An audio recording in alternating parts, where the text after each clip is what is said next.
Hi, എല്ലാവർക്കും നമസ്കാരം. മിക്കവാറും എല്ലാവർക്കും എന്നെ അറിയുന്നതുകൊണ്ട് കൂടുതൽ പരിചയപ്പെടുത്തേണ്ട ആവശ്യമില്ലെന്ന് ഞാൻ തന്നെയാണ് പറഞ്ഞത്. ഞാൻ കേന്ദ്ര സർക്കാരിൻ്റെ സർവീസിൽ നിന്ന് പിരിഞ്ഞ ശേഷം കഴിഞ്ഞ 2 വർഷമായി കൊയിലാണ്ടി കേന്ദ്രീകരിച്ച് ഓൺലൈനായും ഓഫ്ലൈനായും വിദ്യാർത്ഥികളിലേക്കും അതുപോലെ തന്നെ തൊഴിൽ അന്വേഷിക്കുന്ന ആളുകൾക്കും തൊഴിലെടുക്കുന്ന ആളുകൾക്കും ഒരു സഹായത്തിന് കൂടെ ഉണ്ടാവുമെന്ന് പറഞ്ഞുകൊണ്ടാണ് നാട്ടിലിറങ്ങിയത്. നല്ല സ്വീകാര്യതയാണ്. ഒരു മോട്ടിവേഷണൽ സ്പീക്കർ എന്ന് നിങ്ങൾ ചോദിച്ചാൽ ആണോ? ആണ്. കാരണം മോട്ടിവേഷൻ എന്നതിൻ്റെ അർത്ഥം നമ്മൾ കൊടുക്കുന്നതാണല്ലോ. നമ്മൾ ഏതർത്ഥത്തിലാണ് മോട്ടിവേറ്റ് ചെയ്യപ്പെടുന്നത് എന്നതിനെ ആശ്രയിച്ചിരിക്കും. ഞാൻ ആദ്യമായിട്ടൊരു എക്സാമ്പിൾ തരാം. മോട്ടിവേഷണൽ സ്പീക്കർ എന്നുള്ളതിന് അത് ഇംഗ്ലീഷിൽ ഒരു മിമിക്രിയാണ്, തെറ്റിദ്ധരിക്കണ്ട. നമ്മളെല്ലാം കരുതി വെച്ചിരിക്കുന്നത് ഇന്നത്തെ ജനറേഷൻ, ന്യൂ ജനറേഷൻ ഏറ്റവും ഇഷ്ടപ്പെടുന്നതുമായ ഒരു മിമിക്രിയിലൂടെ അല്ലെങ്കിൽ ഒരു ചെറിയ പ്രസന്റേഷനിലൂടെ ഞാൻ ആദ്യം അത് അവതരിപ്പിക്കും. അത് ഇംഗ്ലീഷിലാണ്, ക്ഷമിക്കണം. Hi everyone, myself Prabhakaran. I'm here with you to share my thoughts and feelings. Hope you enjoy your life.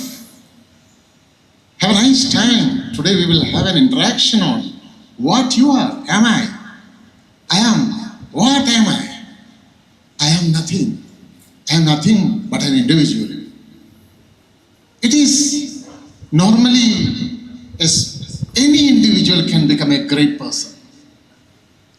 Every great person was just an ordinary person to begin with.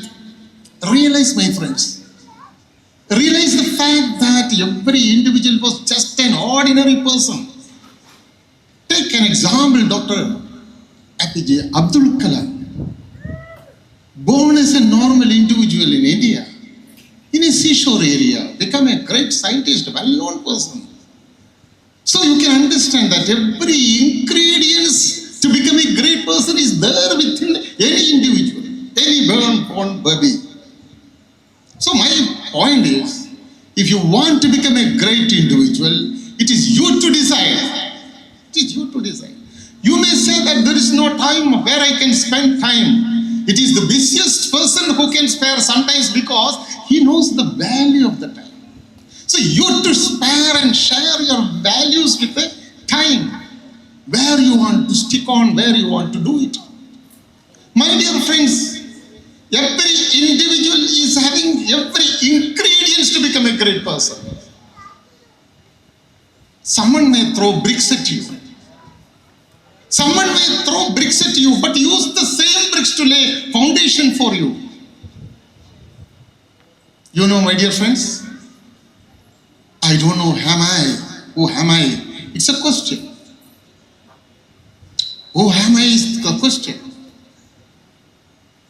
I am nothing, as I told, just an individual. But one can become a great. How? Let us see. Let us see that if I can become a great person, I have to work hard. It is me to decide. Yad bhavam tad bhavati. Yes, you think, so you become.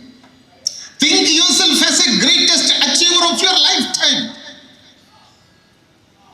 Think yourself as a greatest achiever. Visualize yourself as a greatest achiever. The Almighty have given all talents to you. Use it. Resolve it to become a great person.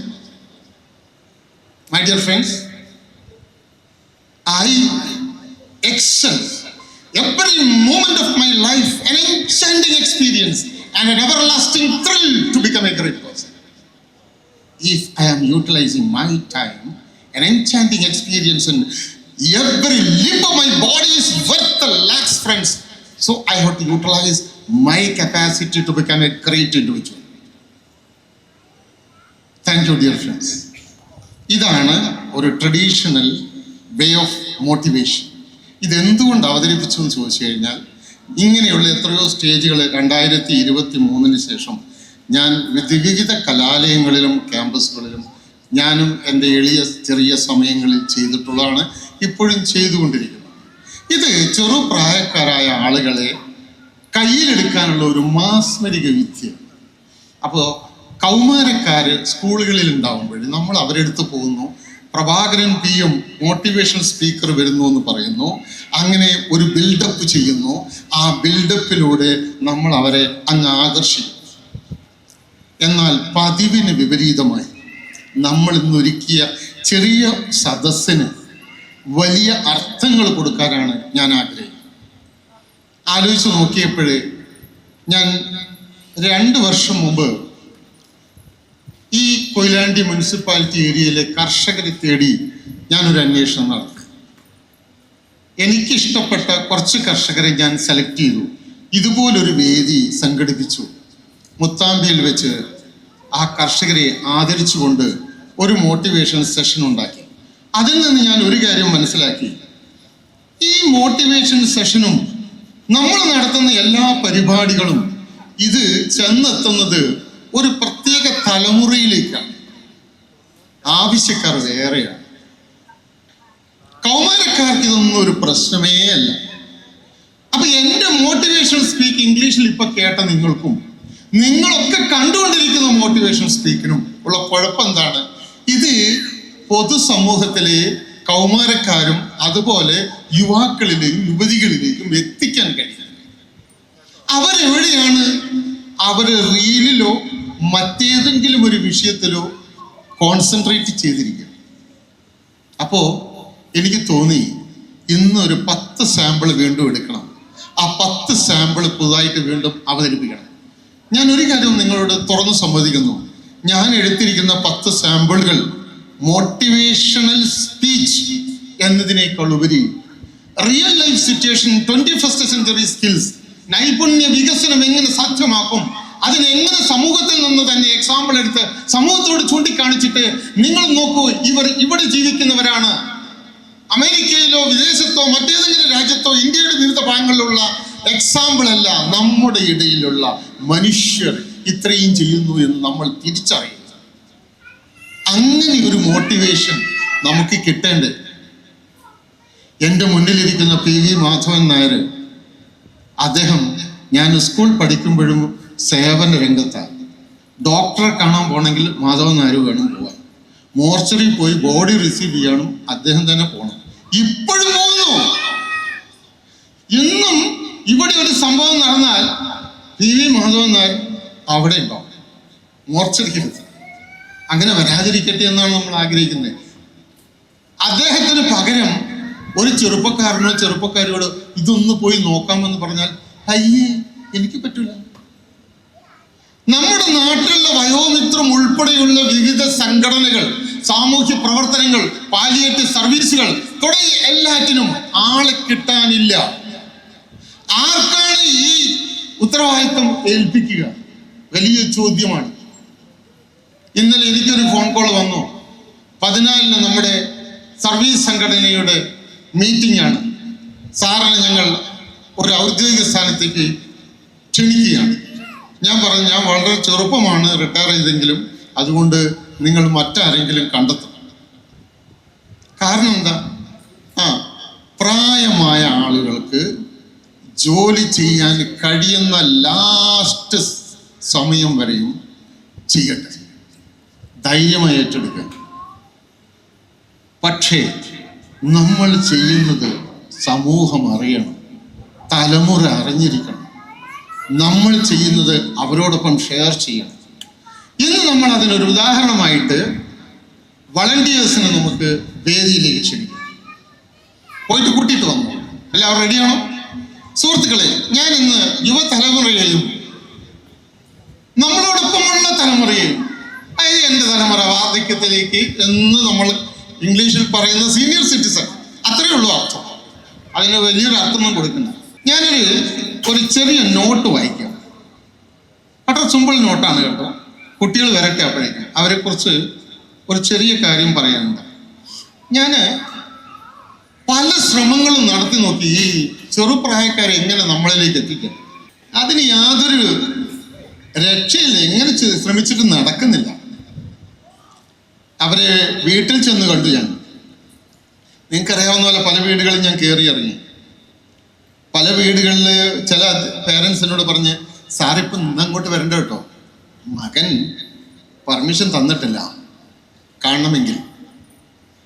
അപ്പൊ എനിക്ക് തോന്നി, ഇവരെ നമ്മളിലേക്ക് എത്തിക്കാൻ നമ്മൾ പുതിയ മാർഗങ്ങൾ കണ്ടെത്തണം. ആ കണ്ടെത്തൽ എന്താണെന്നറിയോ?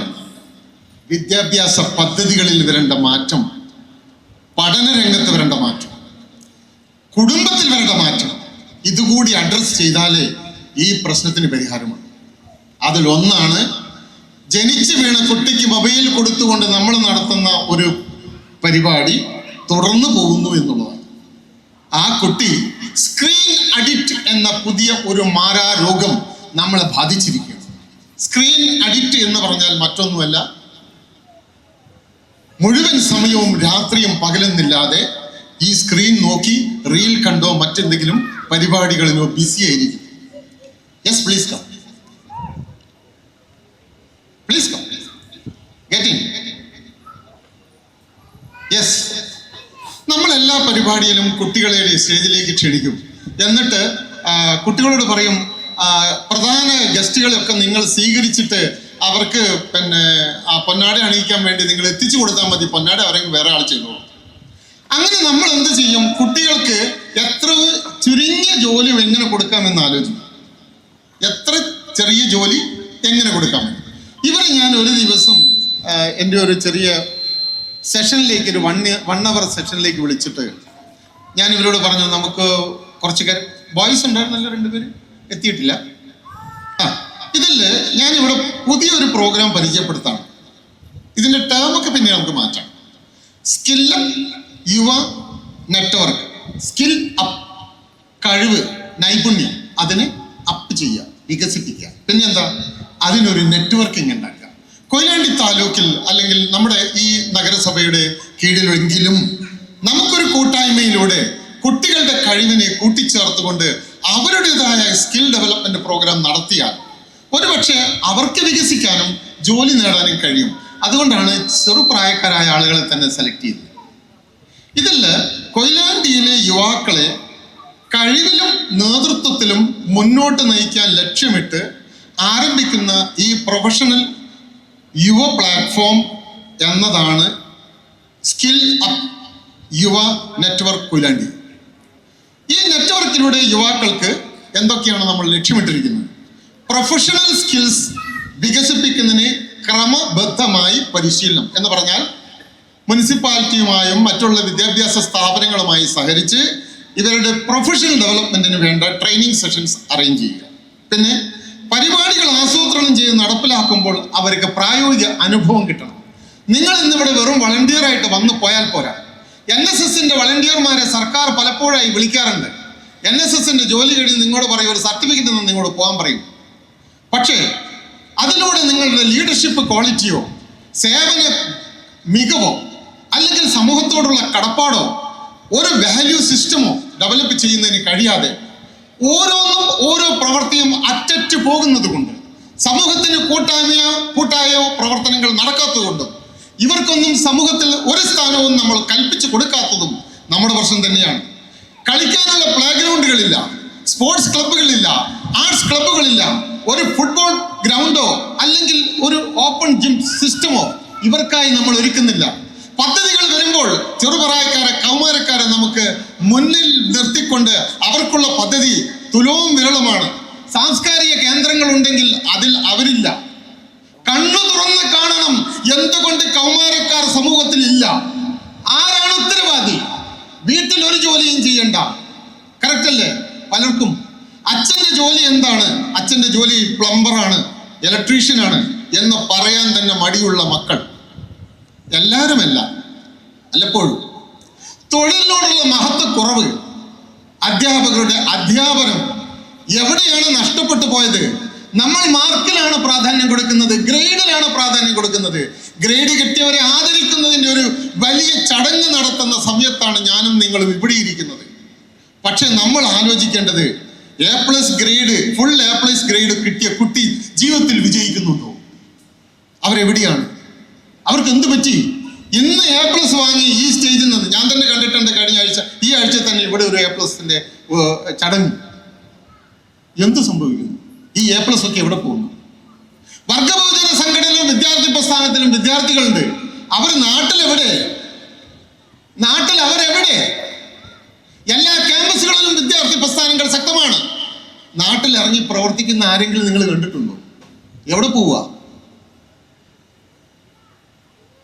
വികസന പ്രവർത്തനത്തിലും സാമൂഹ്യ പ്രവർത്തനത്തിലും സ്വന്തം അർപ്പിതമായ ഒരു കൂട്ടായ്മ ഉണ്ടാക്കാൻ നമുക്ക് കഴിയാതെ പോകുന്നു എന്നുള്ള സത്യം തിരിച്ചറിഞ്ഞ് അവരിലേക്ക് എത്താൻ നമുക്ക് എന്ത് ചെയ്യാൻ കഴിയും എന്നാലോചിക്കാനാണ് ഞാൻ ഇവരെ നിർത്തിയിരിക്കുന്നത്.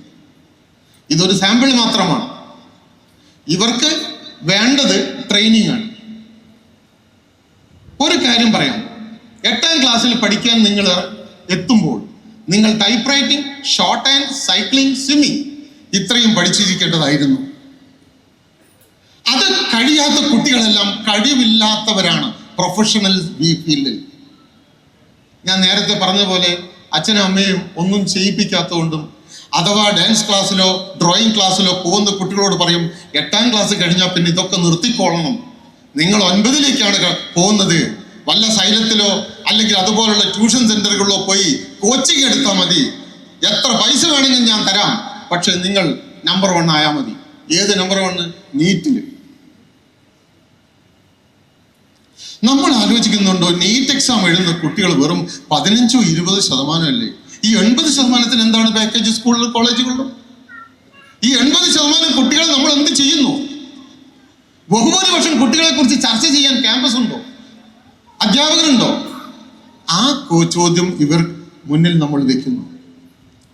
ഇവരുടെ കൂട്ടായ്മയിലൂടെ കൂടുതൽ കുട്ടികൾ ഇവരെ എത്തിച്ച് തന്നാൽ അവർക്ക് ആവശ്യമായ സ്കിൽ ഡെവലപ്മെന്റ് പ്രോഗ്രാം ചെയ്യും. ഞാൻ ഇവിടുന്ന് അനൗൺസ് ചെയ്യുന്നു, ആദ്യത്തെ skill development programme digital marketing ആണ്. ഡിജിറ്റൽ മാർക്കറ്റിംഗ് 10ാം ക്ലാസ് പഠിക്കുന്ന കുട്ടിക്ക് സ്വന്തം വീട്ടിലിരുന്നു കൊണ്ട് പണം സമ്പാദിക്കാൻ കഴിയുന്ന digital marketing. Promotion of ad മാത്രം ചെയ്തുകൊണ്ട് അത്യാവശ്യം കോളേജിൽ പോകാനുള്ള ബസ്സിന് കൊടുക്കാനുള്ള കാശും ഭക്ഷണം കഴിക്കാനുള്ള കാശും നിങ്ങൾക്ക് സ്വന്തമായി ഉണ്ടാക്കാം.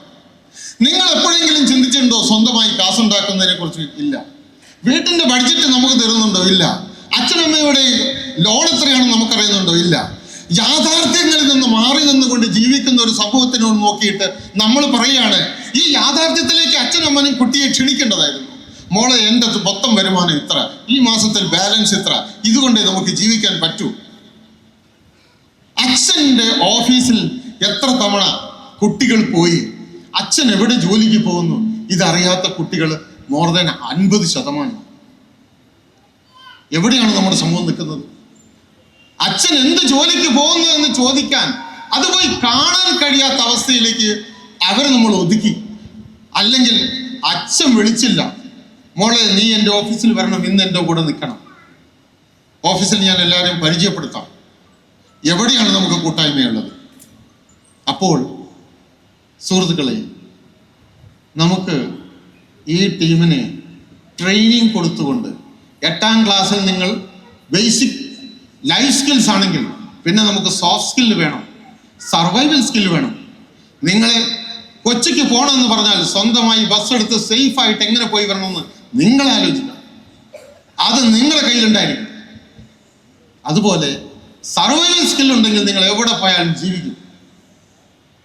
എൻ്റെ ഒരു എളിയ അപേക്ഷ, എൻ്റെ സുഹൃത്ത് പഠിക്കുന്നത് ബാംഗ്ലൂരാണ്, ചെന്നൈയിലാണ്, അതുകൊണ്ട് ഞാനും ആ കോഴ്സിന് പഠിക്കുന്നു എന്ന് പറയുന്ന കുട്ടിക്ക് പഠിക്കാനുള്ള സ്കില്ലുണ്ടോ എന്ന് നോക്കിയിട്ടില്ല. ഒരു സ്കില്ലുണ്ടോ എന്ന് നോക്കാതെയാണ് കോഴ്സ് സെലക്ട് ചെയ്യുന്നത്. പാതി വെച്ച് ഉപേക്ഷിക്കുന്നവരുണ്ട്, എങ്ങനെയെങ്കിലും തട്ടിക്കൂട്ടി ഡിഗ്രി എടുക്കുന്നവരുണ്ട്. ഇവർക്കൊന്നും ജോലിയിൽ മികവില്ല. 4 വർഷത്തെ ഡിഗ്രി കഴിഞ്ഞ് ഒരു കുട്ടി വെളിയിൽ ഇറങ്ങുമ്പോൾ ടൈപ്പിംഗ് അറിയില്ല, കൊമേഴ്സ്യൽ ഇൻസ്റ്റിറ്റ്യൂട്ടിൽ പോയിട്ടില്ല. സത്യം പറയാം, ഒരു ജോലി അറിയില്ല. അങ്ങനെയുള്ള ഡിഗ്രി കുട്ടികളെ ക്യാമ്പസ് സെലക്ഷൻ ആര് കൊടുക്കും? സുഹൃത്തുക്കളെ, നമുക്ക് ചെയ്യേണ്ടത് അതാണ്. ഏത്? നിങ്ങളൊരു കൂട്ടായ്മയായിട്ട് വളരണം. കൊയിലാണ്ടിയിൽ ഒരു മാറ്റം വരണം. ചെറുപ്രായക്കാരെ കണ്ടെത്തി കൂട്ടായ്മ ഉണ്ടാക്കി നിങ്ങൾക്ക് ഏത് തരത്തിലുള്ള ഡെവലപ്മെൻറ്റ് വേണമോ എന്നാവശ്യപ്പെട്ടാൽ നമുക്കെല്ലാവർക്കും ചേർന്ന് ചെയ്യാൻ കഴിയും. കൊയിലാണ്ടി നഗരസഭ നിങ്ങളെ കൂടെ ഉണ്ടാവും. ഈ പറഞ്ഞ നമ്മുടെ എഡ്യൂടെക് നിങ്ങളുടെ കൂടെയുണ്ട്. സുധാരൻ സാറും അദ്ദേഹത്തിൻ്റെ കൂട്ടായ്മയായ സെറീന ട്രസ്റ്റിലും ഒറ്റപ്പെട്ട വ്യക്തികൾ പലരുണ്ട് സഹായിക്കാൻ. ഇത്തരമൊരു കാര്യത്തിന് ആരോട് ചോദിച്ചാലും സഹായം കിട്ടും. ഞാൻ നിങ്ങൾക്ക് വാക്കു തരുന്നു, നിങ്ങൾ റെഡിയാണെങ്കിൽ, നിങ്ങളെ കൂടെ സമൂഹം റെഡിയാണെങ്കിൽ കൊയിലാണ്ടിയിൽ ഒരു മാറ്റത്തിൻ്റെ തുടക്കത്തിന് ഈ കൂട്ടായ്മ കഴിയുകയാണ്. ഇന്ന് നിങ്ങൾ നേരിടുന്ന ഈ ഒരു അനുഭവത്തിൽ ചിരിച്ചു കൊണ്ട് ഒരാളെ കാണാനും പരിചയപ്പെടാനും, എൻ്റെ മുന്നിലുള്ള നീലിമ, അഡ്വക്കേറ്റ് നീലിമ ഒരു ബെസ്റ്റ് എക്സാമ്പിളാണ്. നോക്കൂ, അവർ നോക്കുമ്പോൾ തന്നെ ഒരു ചിരി വരുന്നത് കണ്ടില്ലേ? ജീവിതകാലം മുഴുവൻ ചിരിക്കണം. എൻ്റെ വാർദ്ധക്യത്തിലിരിക്കുന്നവരായിട്ട് ഞാൻ ആരെയും കാണുന്നില്ല. എന്നാലും അപ്പുറവും ഇപ്പുറവും ഇരിക്കുന്ന എല്ലാവരും ചിന്തിക്കുക, നമ്മുടെ ചിരിക്ക് എന്ത് സംഭവിച്ചു? ചിരി മാഞ്ഞു പോരുതല്ലോ. ചിരിക്കാൻ ശ്രമിക്കുക. അതിനുവേണ്ടി ലാഫിംഗ് തെറാപ്പിയിൽ പോകണ്ട. ഇന്നത്തെ ഒരു വലിയ പ്രതിഭ നമ്മുടെ സമൂഹത്തിൽ നിന്ന് നമുക്ക് നഷ്ടപ്പെട്ടു. എല്ലാവർക്കും വേണ്ടി ഞാൻ അദ്ദേഹത്തിന് ആദരാഞ്ജലികൾ അർപ്പിക്കുന്നു. നമുക്ക് ഏറെ ഇഷ്ടപ്പെടുന്ന ഒരു കലാകാരനാണെന്ന് നമുക്ക് നഷ്ടപ്പെട്ടത്. അദ്ദേഹത്തിൻ്റെ വീട്ടിൻ്റെ പേര് ഒന്ന് പരിശോധിക്കൂ. എന്താണ് അദ്ദേഹത്തിൻ്റെ വീട്ടിൻ്റെ പേര്? എന്തിനാണ് ആ വീടിൻ്റെ പരിസരത്തുള്ള ആളുകൾ അവിടെ പോയി ചിരിക്കണമെന്ന് ആഗ്രഹിക്കുന്നത്? അദ്ദേഹം പറഞ്ഞൊരു വാക്കുണ്ട്, സിനിമയും എൻ്റെ നാട്ടിലെ ജനങ്ങളുമാണ് എന്നെ ഒരു കലാകാരനാക്കിയത്. അതുകൊണ്ട് ഈ പ്രദേശത്ത് ഒരു വീടുണ്ടെങ്കിൽ അതെൻ്റെ വീടല്ല, അത് ഈ നാടിൻ്റെ വീടാണ്. മതിലുകൾ കെട്ടി നമ്മൾ ഉയർത്തിയ വീടുകൾക്കകത്ത് അകത്ത് വരാൻ പോലും നമുക്ക് ബുദ്ധിമുട്ടാവുന്ന ഒരു കാലഘട്ടങ്ങളിൽ, തുറന്നിട്ടവ ഒരു പ്രദേശം പോലും നമുക്കില്ലാത്തൊരു കാലഘട്ടങ്ങളിൽ, മനുഷ്യ മനസ്സ് ഇരുണ്ട് ചുരുങ്ങി വരുന്നൊരു കാലഘട്ടങ്ങളിൽ അതിനെ വികസിപ്പിക്കാൻ നിങ്ങൾ കഴിയുമാറാകട്ടെ. എല്ലാവർക്കും എൻ്റെ ആഗ്രഹത്തിനനുസരിച്ച് ആശംസകളും ദ ബെസ്റ്റ് വിഷസും അറിയിക്കുന്നു. വീണ്ടും നമ്മൾ സന്ധിക്കും വരെ വണക്കം. Thank you. പ്ലീസ് ഒരു നല്ല കയ്യടിയിലൂടെ ഇവർ നമുക്ക് പറഞ്ഞു.